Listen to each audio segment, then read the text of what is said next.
Hello, good morning students. कैसे हैं आप सभी लोग?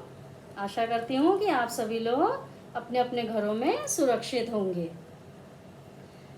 हम अपने क्लास की शुरुआत करते हैं। क्लास की शुरुआत करने से पहले मैं पिछले वीडियो की कुछ बातें याद दिलाना चाहती हूँ।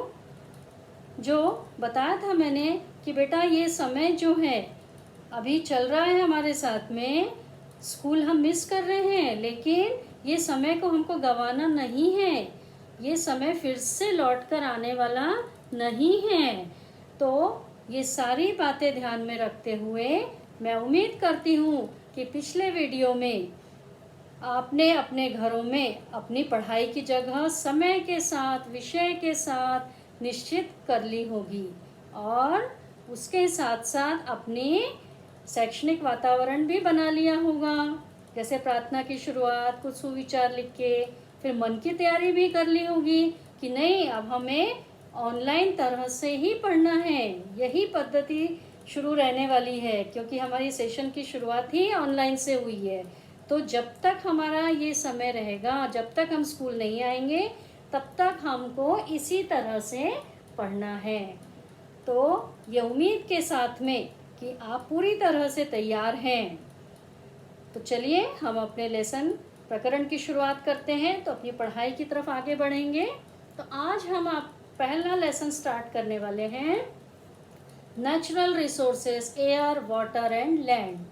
मीन्स प्राकृतिक संसाधन, हवा, पानी और मिट्टी।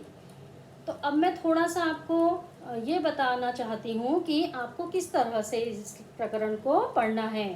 तो यहाँ पे कुछ आपको प्रेजेंटेशन भी भेजने वाली हूँ। तो पहले आप क्या करिएगा, वो प्रेजेंटेशन खोलना, उसके बाद में ये जो वीडियो भेजूंगी वह खोलना। तो आप एक बार प्रेजेंटेशन देख लेना पूरा, उसके बाद में वीडियो शुरू करना, क्योंकि एक बार में तो नहीं होगा। तो फिर वहाँ पे आपको सूचना मिलेगी, कहाँ, वीडियो में, कि अब जैसे प्रेजेंटेशन में पहली स्लाइड है, तो पहली स्लाइड क्या बता रही है, क्या कहना चाहती है। पहली स्लाइड में हमने ये बताया है कि ये लेसन पढ़ने के बाद में ये प्रकरण आप जब स्वयं अध्ययन कर लेंगे और हमारी बताई हुई कुछ बातों को समझ लेंगे, तो उसके बाद में आपको प्रकृति से जो संसाधन मिले हैं उसका उपयोग करना, प्रकृति से लगाव, अट्रैक्शन जो बोलते हैं हम, कि हमको यदि किसी चीज़ से लगाव होता है तो वो काम हम बहुत अच्छे से करते हैं। तो उसी तरह से हमारी प्रकृति से हमें जो जो चीज़ें मिली है, for example water, air, land, हवा, पानी, मिट्टी। तो अब आज के इसमें हम सिर्फ हवा लेने वाले हैं। तो हवा जो है ना, फिर पानी, मिट्टी, ये तीनों घटक जो हैं हमारे को प्रकृति से मिले हैं, जिसे हम पर्यावरण कहते हैं। ठीक है, तो इससे हमें लेसन पढ़ने के बाद में इसका उपयोग कैसे होना चाहिए, इसका उपयोग कैसे होना चाहिए, जैसे पानी का उपयोग कैसे होना चाहिए, है ना, जितना हमको लगता है उतना ही उपयोग में लाएंगे। फिर उसके बाद में हवा, ठीक है ना, अभी आप देख रहे हो ना कि हवा प्रदूषण कितना बढ़ रहा है। तो ये सब चीज़ हम पढ़ लेंगे, तब हमको इसके बारे में जागरूकता निर्माण होनी ही चाहिए कि हमको किस तरह से प्रकृति में रहना है। भले ही हम स्कूल में रहे, घर में रहे, चाहे कहीं भी रहे, दुनिया के किसी भी कोने में रहे, तो हमको इतनी बातें ज़रूर आनी चाहिए। तो चलिए हम देखते हैं। पहली स्लाइड में हमने आपको ऐसे कुछ मुद्दे बताए हैं कि ये सारी चीज़ें आपको आनी ही चाहिए। उसके बारे में दूसरी स्लाइड जो रहेगी, दूसरी स्लाइड में आपको दिया है मैंने पृथ्वी का चित्र, है ना, पृथ्वी माँ का चित्र। तो उसका निरीक्षण करते हुए दो प्रश्न मैंने डाले हैं वहाँ पे। आपकी बुक में भी यहाँ पे दिया हुआ है पृथ्वी माँ का चित्र। तो उसमें ये बताया गया है कि आपको पृथ्वी माँ से क्या क्या चीज़ें मिलती हैं, और उसी के साथ साथ आपको प्रकृति से क्या क्या चीज़ें मिलती हैं, वह प्रश्न का उत्तर आपको बनाना है चित्र का निरीक्षण करके। ठीक है, उसके बाद में आपको दूसरा प्रश्न है कि ये हमारे मानव को किस प्रकार से मदद करते हैं, क्या सहायता करते हैं, हमारे मनुष्य को, मानव जीवन को इनका क्या उपयोग है, किस काम से ये उपयोग में लाते हैं।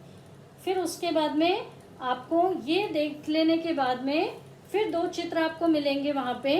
तो वो चित्र देखने से पहले अपनी बुक खोलना और बुक का ये वाला चित्र का निरीक्षण करना, यह आकृति का निरीक्षण जब आप करोगे तो यहाँ पे आपको कई जगह मिट्टी दिख रही है, पानी दिख रहा है, फिर आपको हवा भी दिख रही है। तो यहाँ वस्तुएं दिखाई गई है।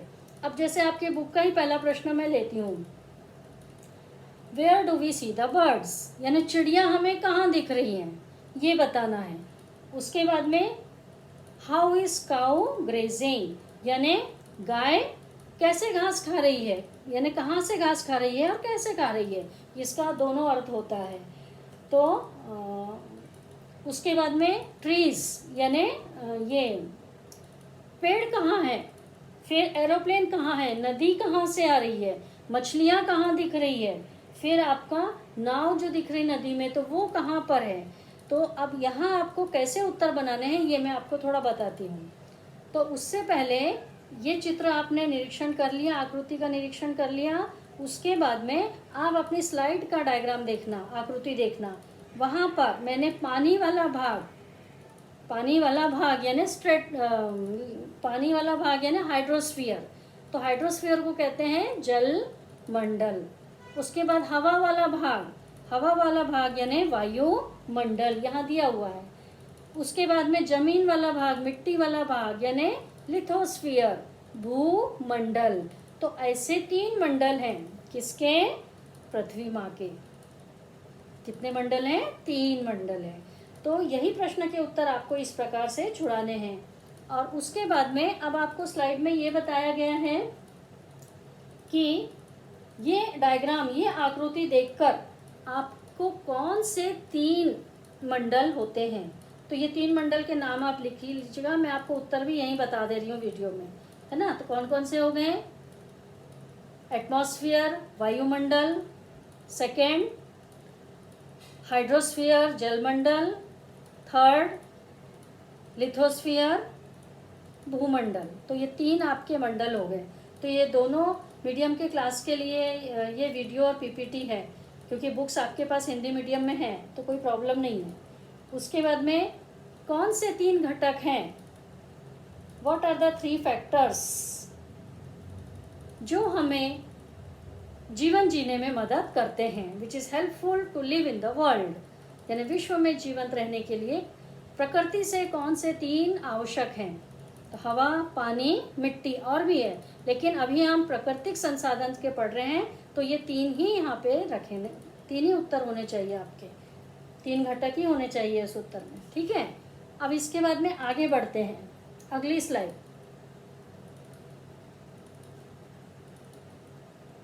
हाँ, अब अगली स्लाइड आप देखिए, वहाँ पे आपको एक एक्टिविटी दी गई है और वो एक्टिविटी जो है विद्यार्थियों के लिए ही है वो स्लाइड में, ठीक है। अब वहाँ मैंने मटेरियल यानी साहित्य भी दिया है। क्या दिया है वहाँ पे देखिए, एक पॉलीथीन में मिट्टी ली है। अब मिट्टी लेने के बाद में उसमें एक छोटा सा पौधा लगाया है। तो आप छोटा ग्लास भी ले सकते हैं, पॉलीथीन भी ले सकते हैं, कोई बात नहीं, चलेगा। अब इसमें आपको 3 मंडल का निरीक्षण करना है, ठीक है, जैसे आपने आकृति में किया था। तो ये कृति है आपके लिए। तो यहाँ पर आप देखिए, अब इसमें बताइए कि भूमंडल कौन सा है, वायुमंडल कौन सा है और जलमंडल कौन सा है। तो यहाँ पे आप देख रहे होंगे कि पौधे को हम पानी डालते हैं, ये पानी है यहाँ पे, तो ये क्या हो गया, पानी वाला भाग जलमंडल, फिर मिट्टी वाला भाग भूमंडल लिथोस्फीयर, फिर इसके ऊपर वाला भाग बोलो एटमॉस्फेयर वायुमंडल। तो ऐसे इस कृति में हमको 3 मंडल, 3 लेयर्स ऑफ अर्थ, ठीक है, 3 लेयर्स ऑफ अर्थ, 3 मंडल, किसके, पृथ्वी के 3 मंडल। तो इस तरह से ये कृति आपको करना है और समझना है कि आपको 3 मंडल कैसे इसमें दिख रहे हैं, उस प्रकार से आपको करना है।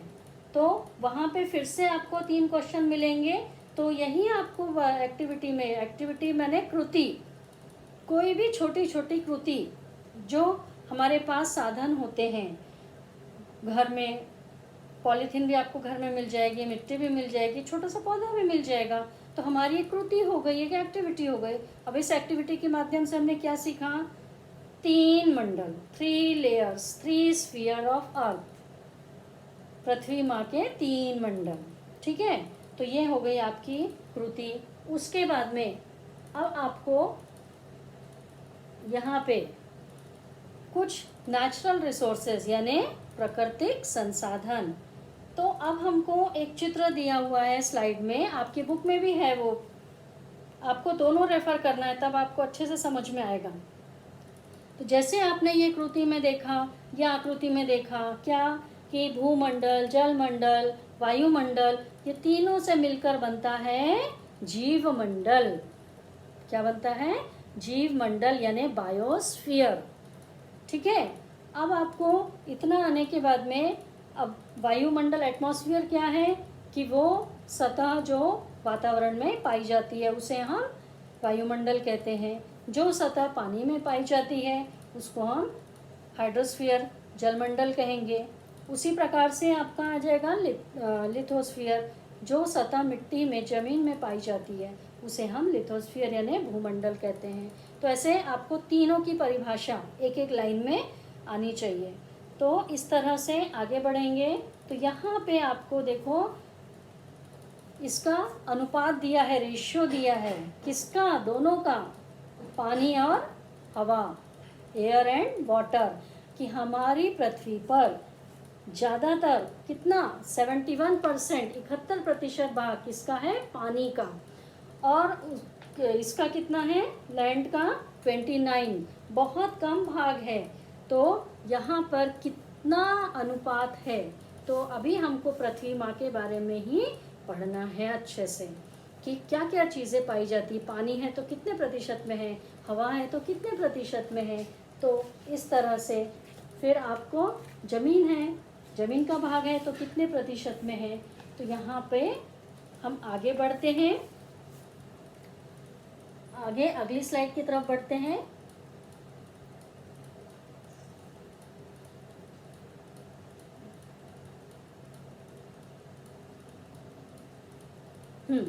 अब ये घटक हवा के बारे में अभी हमने तीनों साथ में देखा कि तीनों से मिलकर क्या बनता है? बायोस्फीयर, जीवमंडल।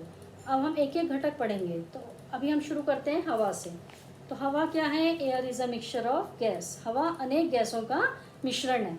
उसके बाद में आपको आपके बुक में फिर से एक अनुपात दिया हुआ है। अब ये अनुपात किस फॉर्म में रहता है? सर्कुलर फॉर्म में, लगभग सर्कुलर यानी गोलाकार होता है। तो यहाँ देखिए कि हमने अभी कहा air is a mixture of gases, माने हवा अनेक गैसों का मिश्रण है। अब यहाँ पे कौन कौन सी गैस है?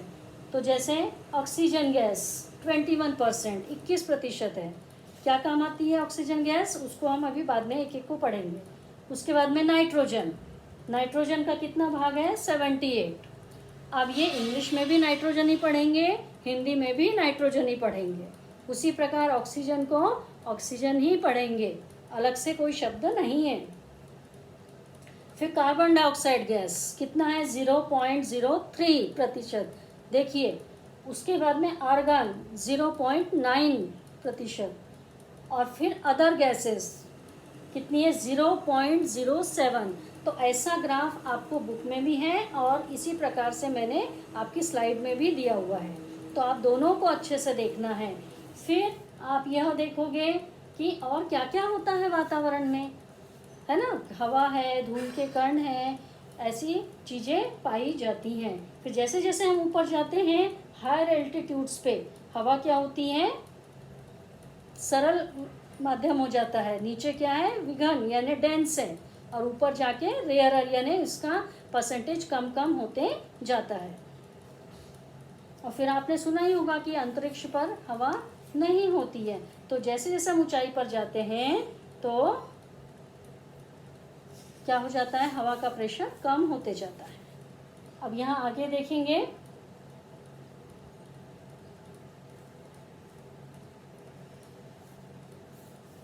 जब आप बोल रहे हो तो गैसेस की मात्रा भी कम होते जाएगी। हाँ, उसी प्रकार से। अब यहाँ पे फिर आप अगली स्लाइड में फिर आप स्लाइड पे आना, वीडियो को रोक देना, वीडियो भी रोक सकते हो, स्लाइड भी रोक सकते हो, जो आपको चाहिए जब चाहिए वैसा आप खोल के पढ़ सकते हो। अब जैसे नाइट्रोजन गैस, ठीक है, उसका उपयोग है, वो हमारे जैविक घटकों को प्रथिन निर्माण क्रिया में मदद करती हैं। उसी प्रकार से आप देखोगे ऑक्सीजन हमारी श्वसन क्रिया में मदद करती है। फिर कार्बन डाइऑक्साइड गैस कौन इस्तेमाल करते हैं? पौधे, है ना, अपना भोजन निर्माण करने के लिए। उसी प्रकार आगे जाओगे आर्गन, तो ये हमारे घर में जो बल्ब्स होते हैं, ये इसमें बल्ब में आर्गन गैस होती है।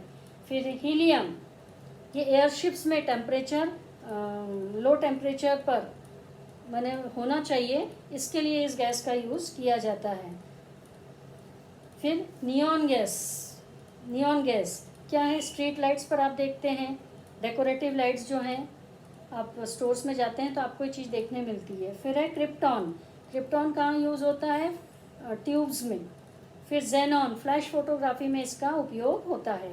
तो ऐसे कुछ गैसेस के उपयोग हैं, यह भी आपको कर लेना है, ठीक है। अब उसके बाद में अब देखिए, जब हम कह रहे हैं फिर आपको फिर से स्लाइड पे आना है, तो स्लाइड में आपको क्या दिखने वाला है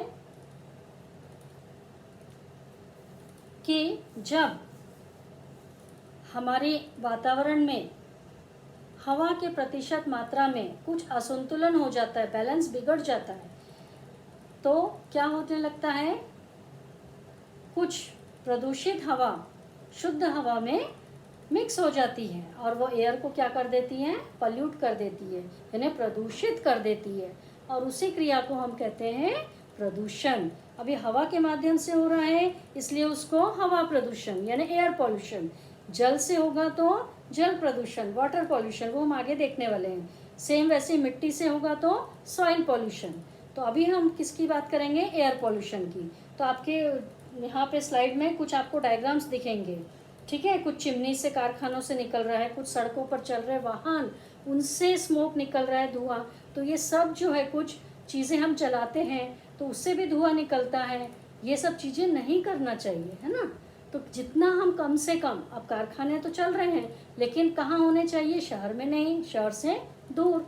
ऐसी बहुत सारे, अब कुछ चीज़ें जलाना है तो ज़रूरी नहीं कि हमने करना चाहिए, है ना। वो कचरे वाले भी करते हैं, उनके इसमें अलग अलग कंपार्टमेंट से, आपको पता है, कचरा पेटी आती है। तो गीला कचरा, सूखा कचरा, तो हमको वो चीज़ करने की ज़रूरत नहीं है। तो ऐसे सब साधन से, ऐसे सब रिसोर्सेज, स्रोत, सोर्सेज से हमें मिलती है प्रदूषित हवा, दूषित हवा, कारखानों से, गाड़ियों से। फिर गाड़ियों में भी देखिए, जितना हमको ज़रूरी है उतना ही चलाइए, ज़बरदस्ती का इधर उधर घूमने की ज़रूरत नहीं है। ऐसे बहुत सारी चीज़ें हैं जिससे हवा प्रदूषित होती है और उसी को हम वायु प्रदूषण कहते हैं। तो बच्चों, यहाँ पर हमने आज किसके बारे में पढ़ा? हवा, एयर के बारे में। एयर हमारे लिए क्यों ज़रूरी है, क्या कितने परसेंटेज में है, एयर में कौन कौन सी गैसेस होती हैं, उन गैसों के उपयोग क्या है, ये सारी चीज़ें हमने अभी आपको बताई है। तो हम एक छोटी सी एक्टिविटी करके देखते हैं। हम हवा हवा बोलते हैं, तो वास्तव में हवा को हम किस तरह महसूस कर सकते हैं? तो थोड़ा करके देखते हैं। एक कृति फिर से छोटी सी, एक फुग्गा लीजिए, इसको आप फुलाइए।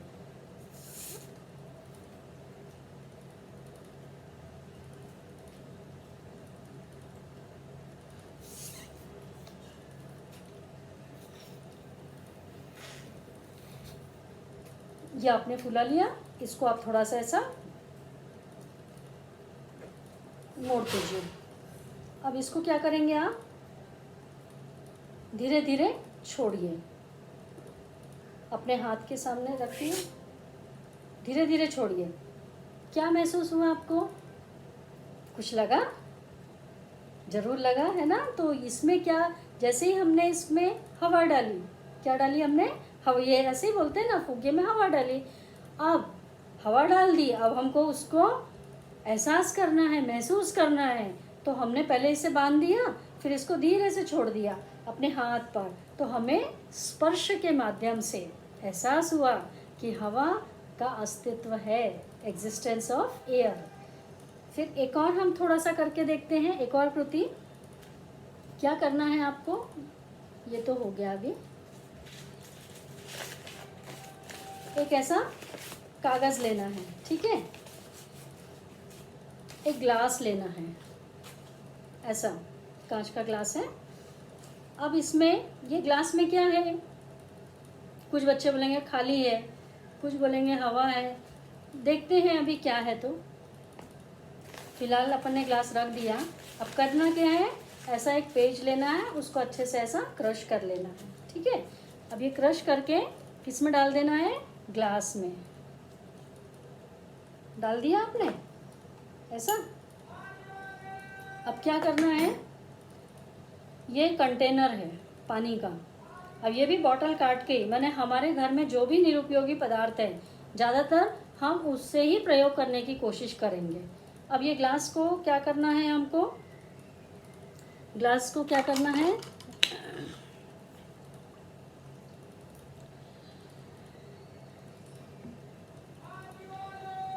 ऐसा उल्टा इसमें डाल देना है। डाल दिया आपने? पूरा ग्लास इसमें चला गया, ठीक है? कागज तक पानी जा रहा है। अब यहाँ पर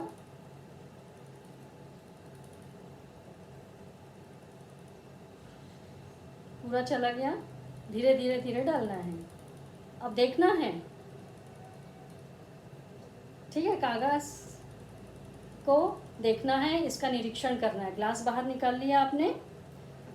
अब ये कागज हम बाहर निकालेंगे ग्लास से, ठीक है?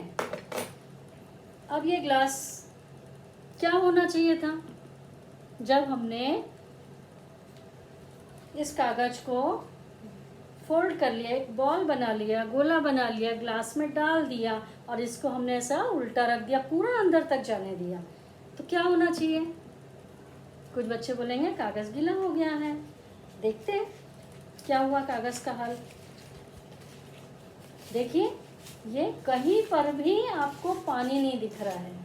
पूरा जैसे पहले था, पूरा कागज़ वैसा का वैसा ही है, बिल्कुल भी गीला नहीं हुआ। मैं आपको ऐसा खींचकर भी दिखा रही हूँ, बिल्कुल भी गीला नहीं हुआ है। अब यहाँ पर क्या हुआ बेटा? इसका कारण जानेंगे, ठीक है? तो होता क्या है, जब हम ग्लास को पानी में डालते हैं, ठीक है, तो क्या होता है कि ग्लास के अंदर पहले से ही हवा थी, ठीक है? तो क्या हुआ, पानी में डालने के कारण पानी ने किसको ढकेला? हवा को। उसको बाहर निकलने को जगह ही नहीं मिली। कागज़ था इसीलिए वो बाहर नहीं निकल पाए, वो हवा अंदर ही रही। तो देखिए बच्चों, हवा और पानी दोनों एक जगह नहीं रह सकते, या तो हवा रहेगी या तो पानी रहेगा, ठीक है? अब यहाँ पर फिर से हम एक कृति देखते हैं, एक और कृति देखते हैं, आपको और समझ में आएगा। ये क्यों करते हैं हम कृति? क्यों करते हैं? समझने के लिए कि वास्तव में कोई चीज़ है क्या। तो आज हम हवा के बारे में पढ़ रहे थे, तो हवा के बारे में पढ़ रहे थे, इसीलिए हम हवा से संबंधित ही कुछ छोटे से प्रयोग, क्योंकि आप पिछली कक्षाओं में भी ये सब पढ़े हैं। अब यहाँ पर क्या किया है, एक बॉटल लिया है, ये बॉटल है। अब ये बॉटल, इसका बेस नीचे का भाग काट दिया है और यहाँ पर एक पंजा, रबर का, रबरी पंजा, जिसको हम ग्लोव्स, हैंड ग्लोव्स कहते हैं, मेडिकल शॉप्स में मिलता है। तो यहाँ पर बॉटल के मुंह पर इसको लगा दिया है हमने, ठीक है? अब करना क्या है, इसको ऐसे खड़ा पकड़ना है और यहाँ पर पानी से भरी बकेट, अब यहाँ बकेट नहीं कंटेनर है। अब देखिए यहाँ पे क्या हो रहा है, क्या हुआ बच्चों? क्या हुआ? जैसे ही हमने पानी, जैसे ग्लास हमने डाला था, कागज को अंदर गोला बना के ग्लास को पानी में डाला था, अब हमने यहाँ क्या किया? अब हमने कटी हुई बॉटल जिसमें एक साइड में पंजा लगा हुआ है, अब यहाँ देखिए ये पूरा कैसा फूला हुआ दिख रहा है, ठीक है, फूला हुआ दिख रहा है। तो अब यहाँ पर भी क्या हुआ कि जैसे ही आपने पानी के अंदर ये बॉटल को डाला तो ये बॉटल खाली थी, अब हम बोलते हैं खाली थी, पर इसमें हवा थी। तो जैसे ही हम डालते हैं तो ये क्या हुई? बॉटल की हवा किस में प्रवेश कर गई? ये पंजों में। क्या कर गई? पंजों में। तो अब ये पंजा क्या करने लगा? फूलने लगा, और ये हमें क्या करने लगा? Bye bye. यानी अब हमको बोल रहा है कि ये क्लास यहीं रोक दीजिए और अगली क्लास, ठीक है, उसमें हम मिलेंगे। ओके बच्चों, बाय बाय, थैंक यू। तो आज हवा के बारे में हमने पढ़ा, आप इसको फॉलो करिए और अच्छे से आगे पढ़ाई करिए, ठीक है। थैंक यू बच्चों।